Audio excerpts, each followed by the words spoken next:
According to Alpo, Wayne was locked up and had a $10,000 bond. No one paid because he was too much of a menace and the city was just glad he was locked up. Alpo bailed him out, and that sealed their friendship. According to Wayne, the two met when Wayne was on his way to kill Alpo, based on a rumor that Alpo had a hit on him. Lucky for Alpo, before Wayne could trace him, a friend convinced him the rumor was fake. Whoever spread the rumor was killed. Alpo and Wayne later met and struck up a bond that would turn up the violence in D.C. Wayne became Alpo's personal hitman in exchange for cash or bricks of coke. Though Alpo did have a reputation for double dealing and people tried to warn Wayne, but their bond was too strong, something Wayne would come to regret. The Martinez organization began its takeover of D.C. corners in brutal fashion. I mean, this kid had D.C. in fear. I mean, this kid just didn't care. He was murdering everything that was moving. When Power hooked up with Wayne, that was the best thing that happened to Power. The average dude getting money down here would have loved to have Wayne on 18. He maintained relationships with several women and fathered multiple children. His ability to compartmentalize his violent professional life from his role as a father and partner was a testament to his multifaceted character. However, the constant threat of violence and the ever-present danger of law enforcement intervention cast a shadow over his personal relationships. The early 1990s marked the beginning of the end for Wayne Perry. The federal government, recognizing the extent of the drug problem in Washington, D.C., launched an intensive crackdown on the city's drug trade. Rayful Edmund III was arrested in 1989, and the subsequent investigations led to the dismantling of much of the drug network they had built together. Wayne Perry, though still at large, found himself increasingly isolated. Many of his associates were either arrested or turned informants, providing valuable information to law enforcement. The once unassailable empire he had helped build began to crumble. In prison, Wayne Perry underwent a transformation. Away from the violent streets and constant power struggles, he had time to reflect on his life and choices. He began to express remorse for the pain and suffering he had caused, particularly the impact on his family and community.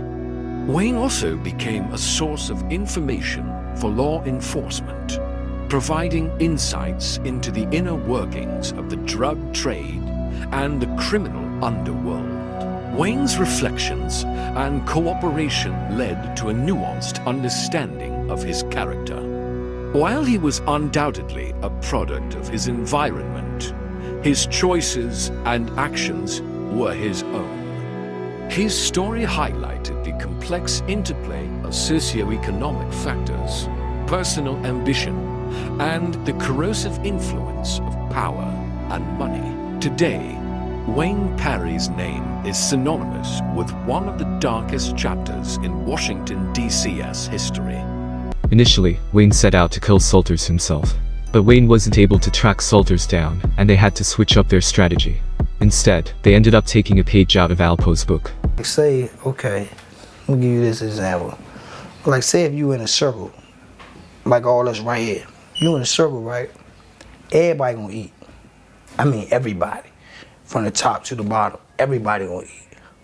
And he gonna show you loyalty off the break if he fuck with you. And if he don't fuck with you, you know it. But if he fuck with you, man, he gonna roll the red carpet out. You know, it ain't a car park that you can't drive. Oh, you want the Range Rover? On, man, go ahead. Man, when you need it back, man, go ahead, man. I got cars parked on all these motherfucking corners. Get the fuck on. You know, shit wasn't nothing. And it's like, some people think that's an exaggeration. I mean, explain how that goes. Man, look, man, he might, all right, say for instance, okay, I had a partner named Shorty Black. Rest in peace, man.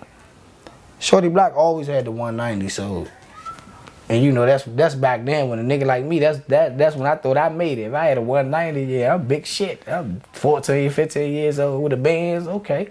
So, you know, my man Shorty Black always had the 190. So Wayne gave pickup truck to his brother. I think his brother had just came home from the army or something. Gave his brother the pickup truck. Then gave another one of his brothers. He had the white Camry. So the Z might stay parked right here on O Street. Just be right there. Then the Benz, then he had the 300 coupes when they first came out. The little CE Jones. He had a green one. That might be parked on the other side. And then you might go down Q Street, the 560 coupe down there. And then the Range Rover parked down there by the Army base. You know, the path around the corner. The Porsche on 3rd Street. I'm like, okay. You know? So because he might run up on me like, man, what Shorty been out here doing? Man, you know what he out here doing. You know, motherfuckers always tell because they, I don't know, they annoyed. Fuck y'all gotta keep telling on me. Tell them I ain't doing nothing. You know, I don't know. I just got out here. I don't know what Shorty doing. He like, come here, man. What I tell you, man? You don't need, go put that shit up, man. You just do something with that shit, huh? Might give me the keys to the car, give me some money, like, man, the car on 3rd Street, man. Go ahead. What's over there? The Porsche. Man, I don't feel like driving no stick. Where the Range Rover at? But it's on Q, huh? And I'm gone. Call my little partner. Man, what's up? Where you at? You got this money. You got these keys. Let's go, man. Yeah, where the bitches at? You said you was around 2 homies that a lot of homies ain't heard nothing about because they was buried out there for a minute. I mean, shout out to KG because he got out. So I'm going to start with WP. What was your interaction with Wayne out there, you know, and how was Wayne moving around out there? How was he taking care of himself? Man, he was standing up like a man. And see how him and our interaction went? I was on 3 lower, he was on 3 upper. So how the rec cages out there, they got what they call inside rec and outside rec. Inside rec is basically like a bubble that's right outside my cell. There's 3 rec rooms. I ain't gonna call them cages because they concrete, but it's 3 rec rooms. So how Wayne would do his, say, put me in the middle cage. I was in cell 11. So Wayne will say, look, I'm trying to go in the middle cage. So when he go in the middle cage, he's right in front of my cell. So I can talk to him, hey, what's up, man? How you doing? And slide them pictures and showing them what my DC look like. You know, and showing what my world was looking like, you know, compared to the last time he see it. You know, I'm Steve Crawford, I'm from over there. Here goes some pictures. You know, yeah, we have the trade wins right here. We have the classics right here, you know, and showing a few little pictures like that. So we got to kick it for a minute. You know, and he was on like basically, you know, they on some, they still talking about Cadillac out there, man. You dig what I'm saying? So they really talked about, you know, he used to always give me the, you know, and I'm like, yeah, I'm with you, bro. You know, so our interaction didn't last too long, because like I said, I only stayed over there a month. And then they end up moving me to another building, and they end up sending them somewhere. But you know, growing up in the era that I grew up, where you heard this name, and you heard this reputation, and you heard these stories, it was an honor for me to speak, to let him meet me, you know, the man that I am. You know, because, yeah, I had some words of wisdom for him, just like he had some words of wisdom for me. You know, but it was an honor, man, and he was a stand-up guy, man. Everything you expected he was, he was.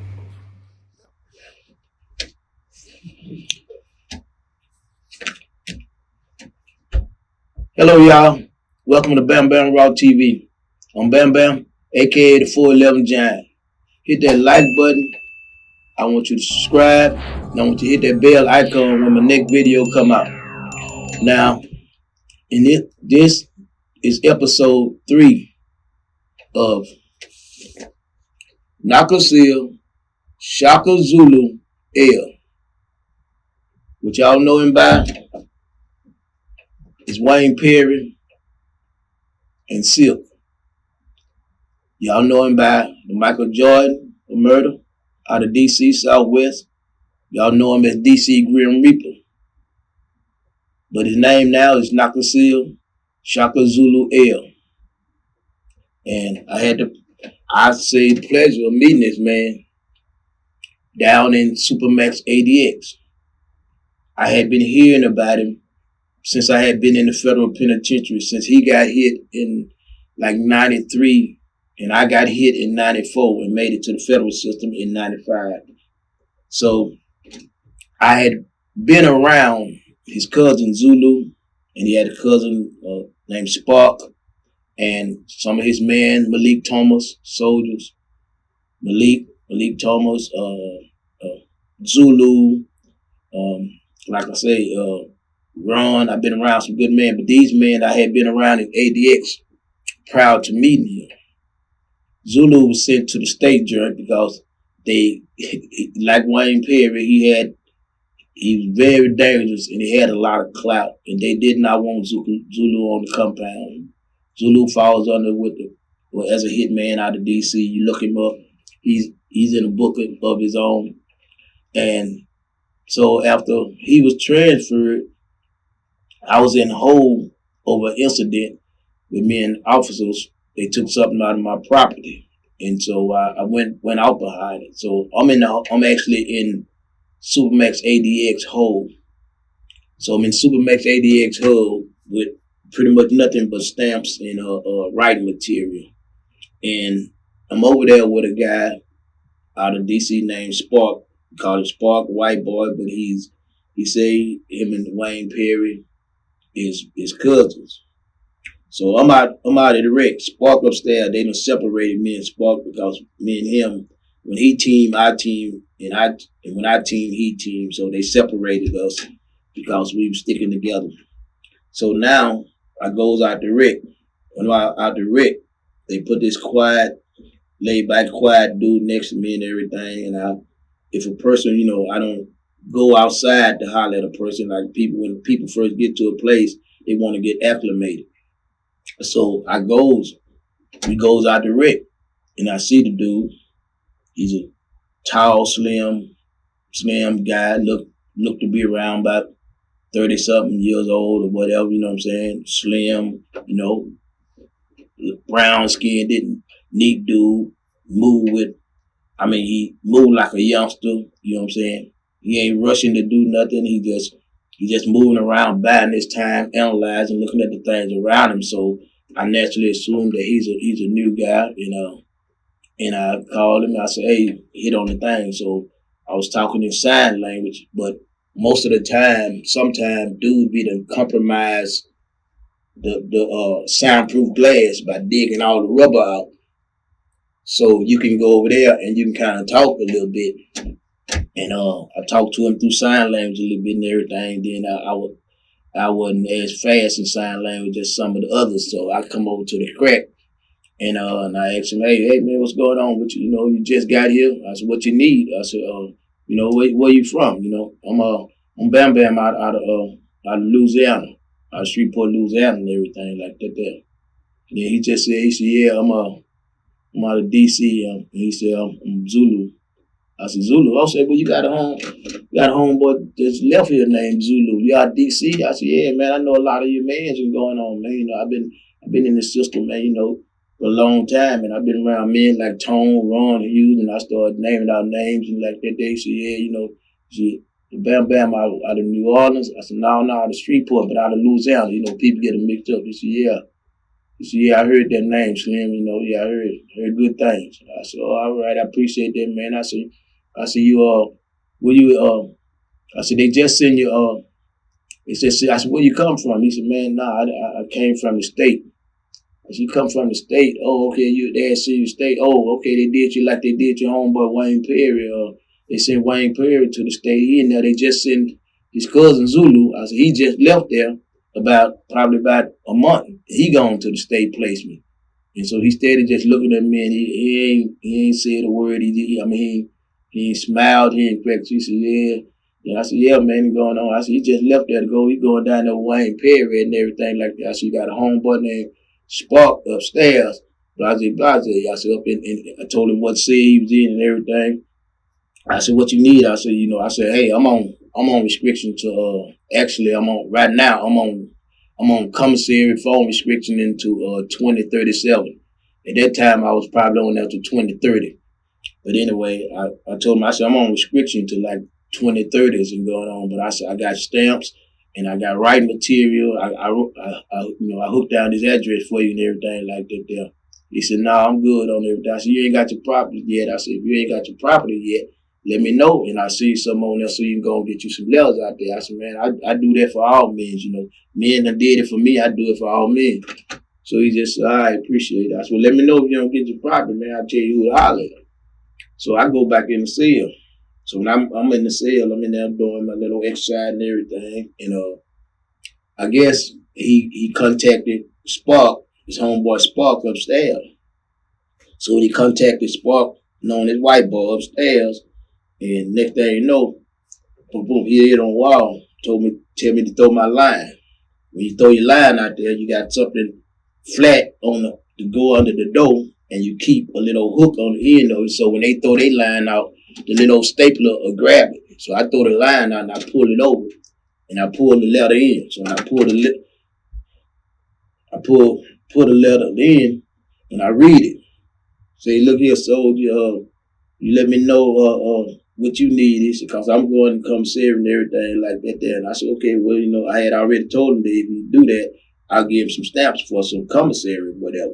He said, let me know what you need and going on from the store and everything, and no stamps needed, you know, your soldier, blase, going on. And then he go down the thing and said, boom. And then he signed it, Naka Seal, Shaka Zulu L. And then under that he put AKA Wayne Perry Silk. Then I said, God damn, man, I'm sitting here. I said, man, I'm sitting here talking to Silk and don't even know that I'm talking to him. I'm talking to Wayne Perry, man. This dude was the man had to be 50. He had to be like, 50 something in, and he looked like he was about 35 and everything. And he was so smooth and so laid back and like, ain't no big deal who I am, man. This, you know, you talking about me right there, and he ain't smirk, he ain't jump on it like, yeah, that's me, man. I'm Wayne Perry. I ain't this and that. He just like, so he sent the line over going on. So I told him, I said, man, give me a couple candy bars, this and then I get you, man. He said, you can't pay me nothing. So now I told him what Malik was, and I told him who was all on what ranges, and what ranges that hopefully he can get on. You know what I'm saying? And then by him being a Muslim, I was telling him his Muslim brothers that was on different, and you know, you had Saif Allah, you had, you know, a lot of those. So I was telling him what some of the head Muslim was, and you know. So anyway, that's the last I had seen him. So eventually, when I got out of the hole that time, I went to another range. That when I went over there was Silverstein. But anyway, when they started breaking that range up, they brought me back over here, and they brought me over on E range. Not E range. They brought me over on D range when I was over there. So me and him was on D range, and they actually he was further down. He was further down from me. So when he come out the wreck, he come in front of my cell. Then we started talking about some of the men that he had been around. And so we used to have to try to when he come out, I get in front of the cell, he get in front of my cell, and we get talking about some of the men that we've been around and everything, and we get to kicking it real tight and everything. So we got kind of close. I think the police tried to play on that because they seen that I had a certain respect for him and everything. And I seen that he didn't really deal with that gas. He didn't really fool with that gas. Silk is about laying back. I think the way he moves, Silk is if he get his hands on you or get something to be able to do you something, he's gonna punish you. It's as simple as that. But he's not gonna argue with you. He's not gonna get all hyper, all out of character and everything. So he's pretty, like I say, he like he is. He's smooth. He's silk. He laid back.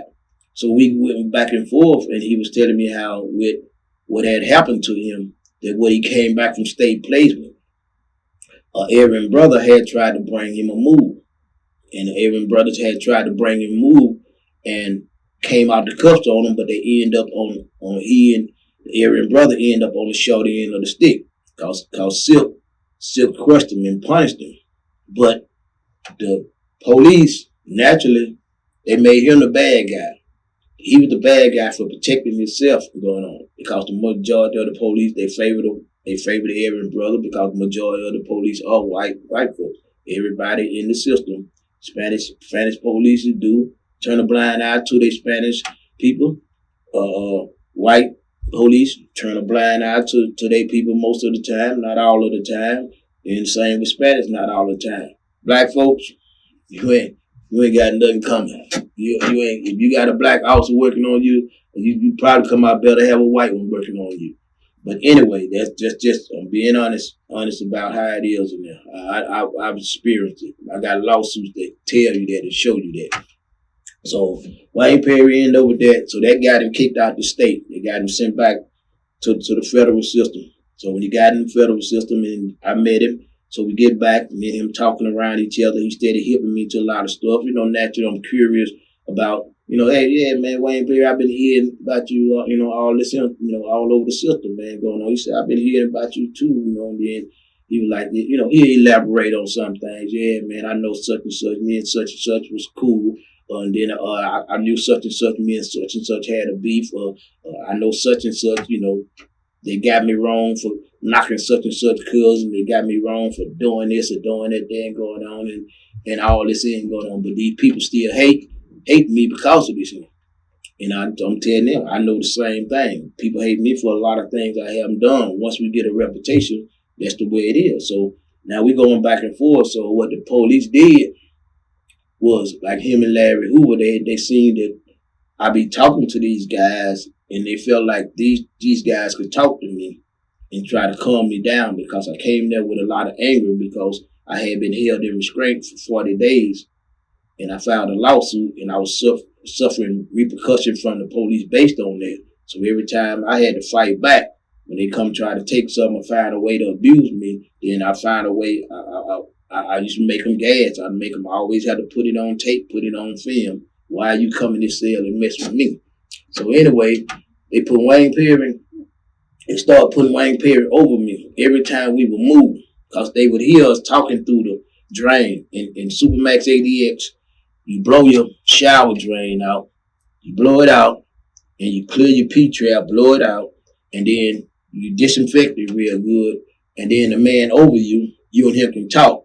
You don't want to talk about nothing too serious if you don't know who, well, period. But, you got the people, this side can also hear you too. I think it go like one this way, one this way. Them the only three people that can hear you. It's good when you got two people, good men there. But anyway, we'll go back and forth and going on and talk.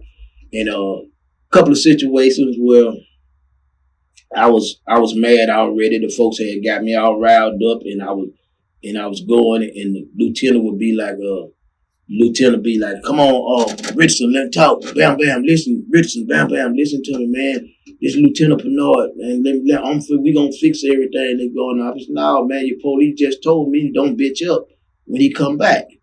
Now he done come back with you and going on, so now you should have told him before he said what he said.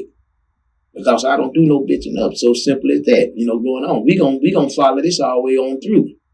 He said, oh, Richard come. So the warden had made a thing where if me and the officer have any confrontation, for them to automatically go get the lieutenant. Don't let one of them young officers say nothing to me, because once they had to challenge me and said something slick that got me confused with somebody else that I was scared to gas, then it caused the lieutenant's problem. But the lieutenants heard me and Wayne Perry talking back and forth, and I actually had said, man, I said, yeah, that gas be messing with you. He said, man, I don't do it, man. I can't handle it, very sudden. So I said, all right, man, he said, yeah. He said, yeah, man, you have them, man, but you be let them make you so mad, man. You be taking unnecessary abuse, man. He said, you got them, man. You got them. They'll let them off the hook. He said, ain't no need you sitting down there getting gas. He said, I ain't saying this for me. I'm saying this for you. Like that there. I said, no, man, I hear you. I said, what you said makes sense, man. I said, I understand that. I do get mad. I got a short man complex. And then I know some of these rookie officers, they trying to be tough when it's unnecessary because they not really tough. And then so I think somebody heard that. Either somebody heard that and gave it to them and told them, or they either heard it self. So they kept him over me, which was good because we got to talk and kick it. They kept him over me. He liked the book. He had the magazines with he liked the magazine with the fly cars in and everything like that. I actually sent him some after I got out. He liked the magazine, fly cars and stuff, and I used to get magazines. I sent up to him. He sent down to me, and like I said, he's a devoted Muslim, and he's serious about that. So when they would always, when they moved me one down, they made sure they moved him one down. When they rotate the cells, they rotate the cells like every 2 weeks, every 15 days. And when they rotate me, they will always make sure to rotate him either right over me or right here. And then that way, when they come to me and the officer get into it, and then I give them a chance and lieutenant come, then I sit there, okay, the officer did this. This is what I need fixed. Fix this him. Within the next 2 days, we ain't got no problem. If you don't, what I'm going to do is I'm going to go out direct and I'm going to make y'all gas me out there. I ain't going to let y'all get, because I know what their plan was. I'm not going to let y'all get away with gas me just because of my man up there. That's what I'm saying in my mind. I said, but I ain't going to sit there and put that on him. So anyway, it kept me a lot cooler. I actually started getting some things did and everything, but they end up sending him over to the old man unit. They sent him to the old man unit. They sent Larry Hoover. He had to go through something to get over there, but that's another story. He had to, he had to deal with. They didn't trust him. They didn't want him over there. They were scared because the white boys, it's only going to be one door between some of the white boys and some of the other people that they felt like he was hurt. So he actually, when they put all the rest of them over there, they weren't concerned about them. They was concerned about him. And they was putting him through the drill. Hey, you ain't going to do this here to nobody. And you promise you ain't going to do this to nobody. You promise you ain't going to do this to nobody. SIS kept coming up there. Okay, if we put you over there, you ain't get, if you do something to somebody, we're going to charge you again, and we're going to put you do this. You ain't going to never get a chance to go over there no more, because the people had said that the older people need to walk around and move around a little bit. So they let about 5 of them go out at a time. And so they was just, they stayed on him, and he laid back. And he told him, hey, man, I ain't got no problem with nobody. If somebody got a problem with me, I'm sorry for him. I'm on my dean. I'm on this going on. So they put him over there, put him, Larry Hoover over there, and some of the other guys. And so when they put me over, they put me in a unit across from him. So they put me in the unit across from him. I used to come out the wreck. When I come out the wreck, I could see over in his window. And he'd come to the window and knock. Me, Tonyo, and a couple other men from DC, we was over there. So we come out there and we'll holler at him, blah, blah, blah. He'll send us some zuzus and wham-whams over there. And we'll holler at him, and he used to call me. At that time, I was still on 4-man walk. Actually, 4-man and one lieutenant. So when they used to come me out, I used to have 4 officers with me because of my history, so-called history of violence on officers and catching charges on them. So they would bring me out with 4 officers and 1 lieutenant. They had to be with me anytime they come to my door. So anyway, they put me out there, and he would tell me, man. And I had asked him one time how tall he was. He said, man, I'm about 6'3", I said, man, you look like you 6'7". I said, but everybody look like they 6'7" to me. We started laughing. And he said, no, you look sick. You the one 6'7". When you come out there walking, he said, man, I ain't never seen no little man walk that big. He said, man, you come through that time going, you walking. He said, no, you 6'7". And we started that as a joke. That when he's coming there, he'd be like, hey, what's up? He hit on the window. What's up, 6'7"? 6. And so we go back and forth. And when we was out of anything over there, he looked out for me and his homeboys and everything. He'll send us a care package over there. And so we got to talk, and we going back and forth. We got to talking more about, hey, man, I'm just trying to get to a place where I can get me a compound, man, and work on my case, get my stuff together, try to make the best of this life that I can make it and everything like that. And I was there saying to myself, they tripping about you and that dude. They was tripping about you and that dude Alpo for the loans and everything like that. Alpo was actually, they got ranges in places that they keep dudes like Alpo and Sammy the Bull and other dudes who have high profile cases that they can't be on no compound. They ain't gonna be on no compound because somebody they're gonna be like Whitey Bulger. Somebody gonna want the credit. Not because Wayne Perry say so, not because Gotti say so. They're gonna want the credit for knocking them off because of the mistake, because of the name they got on the highlight of being the one to knock off Alpo or being the one to knock off Samuel Bull, and that's just truth. You know, they have to, so they'll be up there. Some of those, it's very rare cases, but some of those guys are at ADX. They keep them on the old man range. They keep them on the range. They actually got some people down there in ADX that debrief. They debrief. If you from DC, they'll look at your letter. The folks will say, hey, SIS will come to them and say, I don't understand what this is on. What is he saying there? That's DC slang. I don't understand it. And the dude who working with him said, oh, that mean, oh, but he basically gonna say whatever they want him to say. They gonna say, well, we think this mean that he gonna hit somebody when he get out. Yeah, that's what that mean.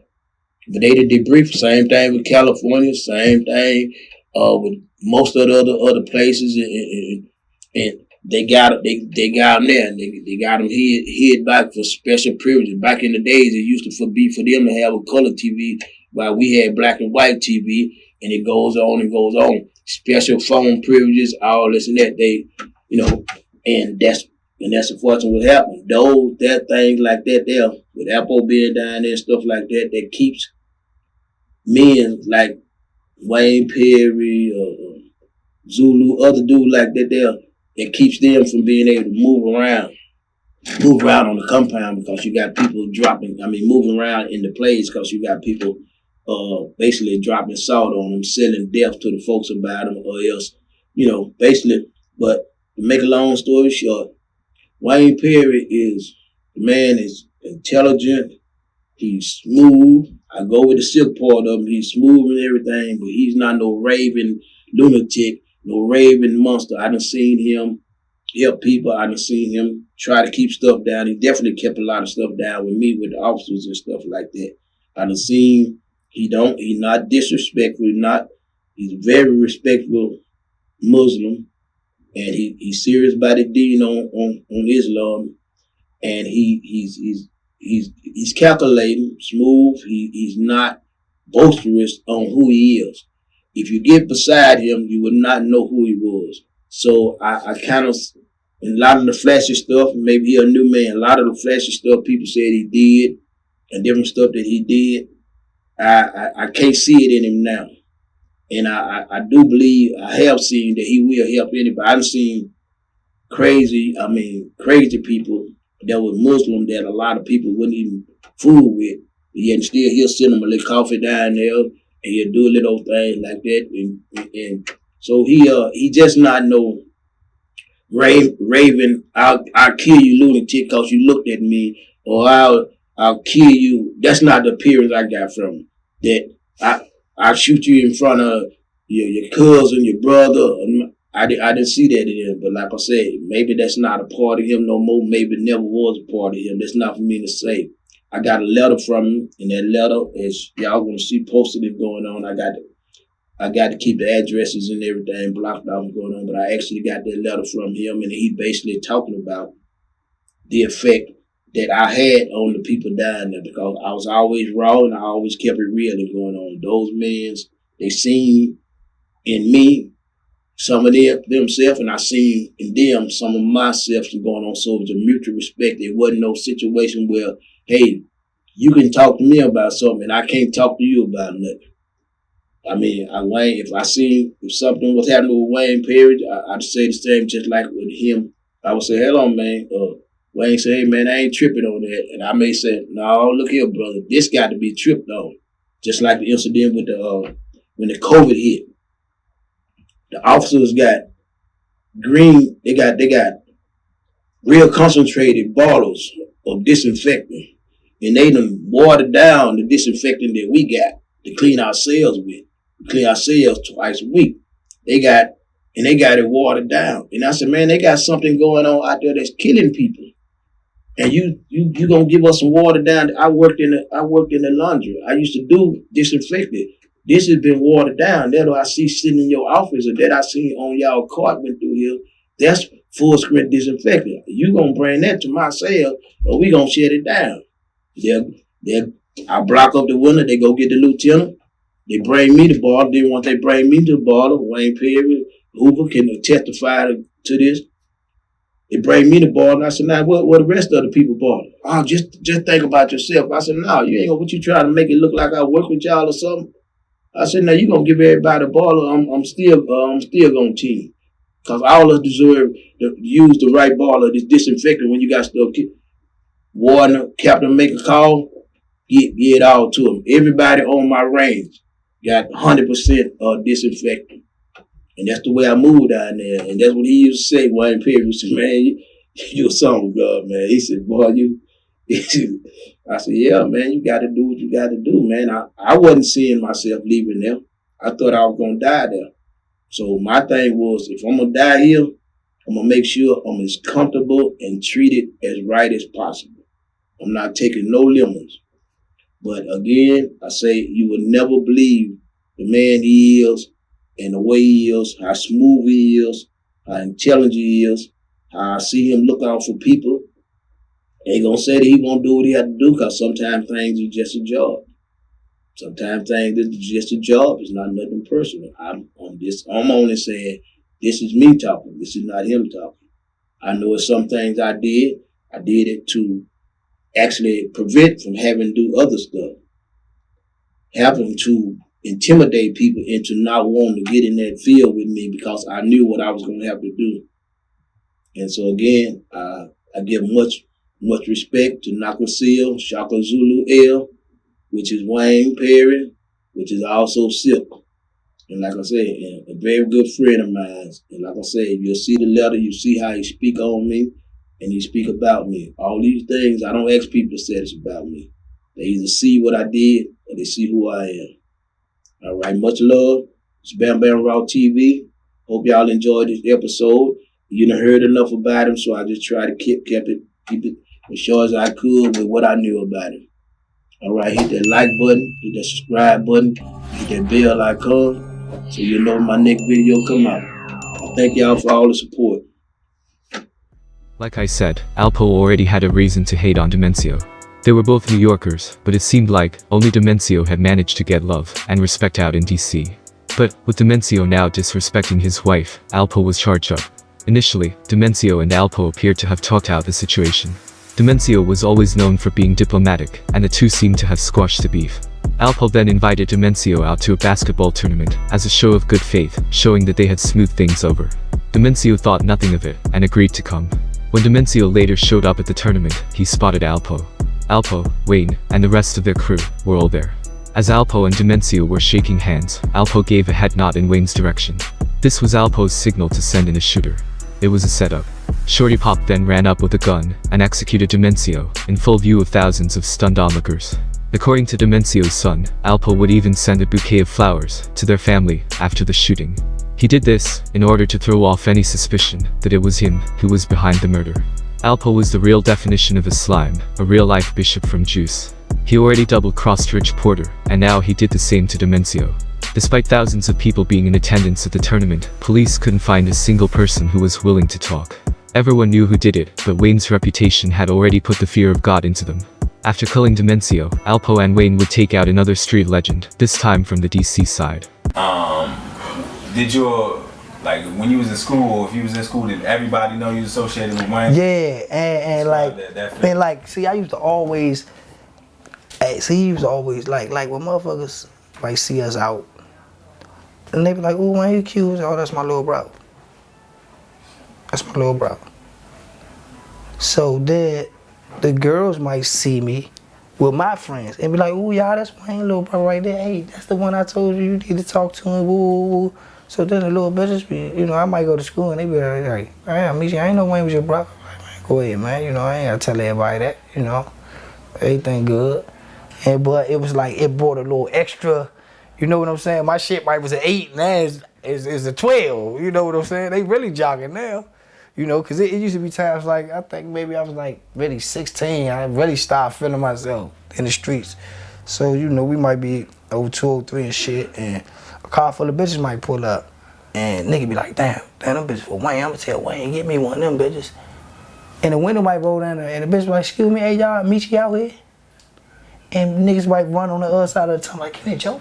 So you got caught from the bitches right here, man. So I'm like, walking around there like, oh, man, ain't nothing. I'm slutting around, man. What's up?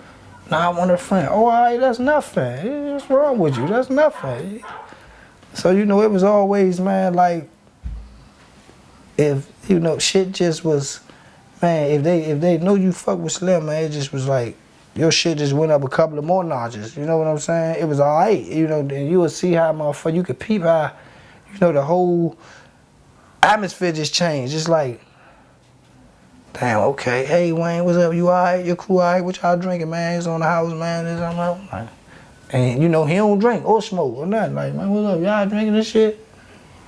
He can show what day with Wayne was maybe like, let me see. Shit, he might get up maybe 12:30, 1:30.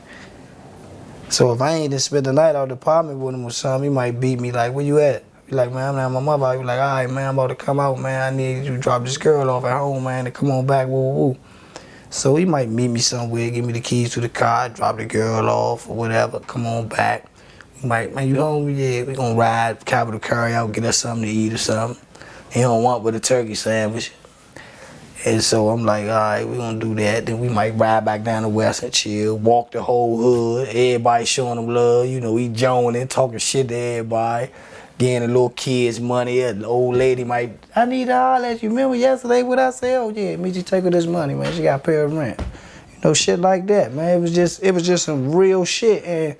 And you know, I mean, I was young, so I'm like a sponge. You know, I'm soaking all this shit up.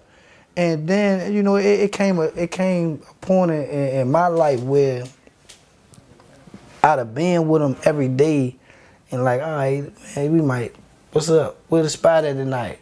Oh man, we up to Black Hole. We gonna go up Crystal Skates, then we gonna go to Black Hole. All right. Huh, man, take this money. Go get a car, go up Georgetown, cause hey. Wayne's ability to evade capture was put to the test as he navigated a rapidly changing landscape where trust was scarce and danger omnipresent. In 1993, after years of evading law enforcement, Wayne Perry was finally captured. His arrest marked the end of an era for the Washington, D.C. drug scene. Wayne faced multiple charges, including drug trafficking, racketeering, and numerous counts of murder. The trial that followed was one of the most high-profile cases in the city's history, drawing widespread media attention. During the trial, Wayne maintained his stoic demeanor, never showing remorse for his actions. The prosecution painted him as a cold-blooded killer and a key player in one of the city's most notorious drug operations. Despite his defense team's efforts, the evidence against Wayne was overwhelming. In 1994, he was convicted on multiple charges and sentenced to life in prison without the possibility of parole. Wayne Perry's imprisonment marked the end of his reign, but his legacy continued to cast a long shadow over Washington, D.C. His story became a cautionary tale about the perils of the drug trade and the devastating impact it had on communities. The violence and destruction he left in his wake served as a stark reminder of the human cost of the drug epidemic. Wayne had a team of killers too. Michael Jackson, Big Head Gary, Sheldon Watkins, and Gary Pop were part of Wayne Perry's team. All seasoned killers. Wayne taught them how to aim for the head and leave no trace. Wayne would get furious if they didn't follow his instructions. Evelyn Carter made it onto Wayne's hit list. He gave the job to a new member of the crew, unfamiliar with Wayne's headshot-only policy. On a cold night, Evelyn and a friend left the Keith Sweat concert at Constitution Hall, only 2 blocks from the White House. Wayne's shooter walked up and shot her twice in the chest, fatally nonetheless. Reporting back to Wayne, the shooter described the hit. Dozier said, well, you know, I shot her. She's dead. He says, but you didn't see her die. You didn't see her, you know, you didn't put a bullet in her head.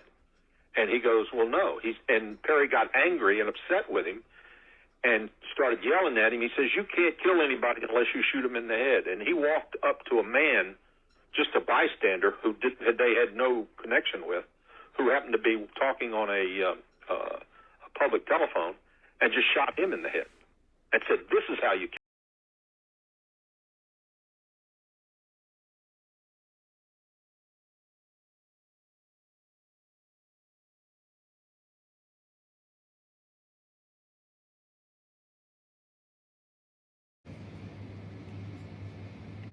You will not be charged for this call. This call is from Hopefully. an inmate at Washington Correction Center. The use of three-way or call waiting will disconnect the call. This call will be recorded and monitored. To accept this call, press 5 now. If you wish to block any future calls of this nature, dial.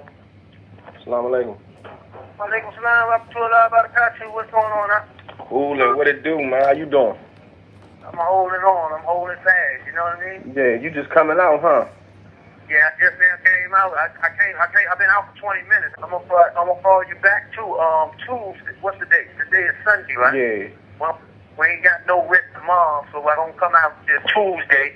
I'm gonna call you Tuesday, right? About it. The fact is in the Quran. Right. You know what I mean? They was having that same kind of conversation today on the chair. I ain't say nothing like it. I don't get into them kind of conversations. Yeah. Usually I don't either. You know what I mean? But when a dude present it to me, sometimes I be like, nah, not me.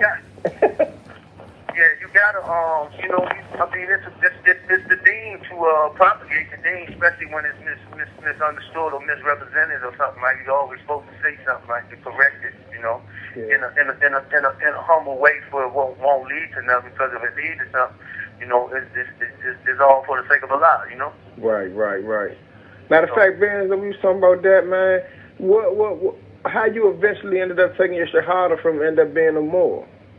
Look, check this.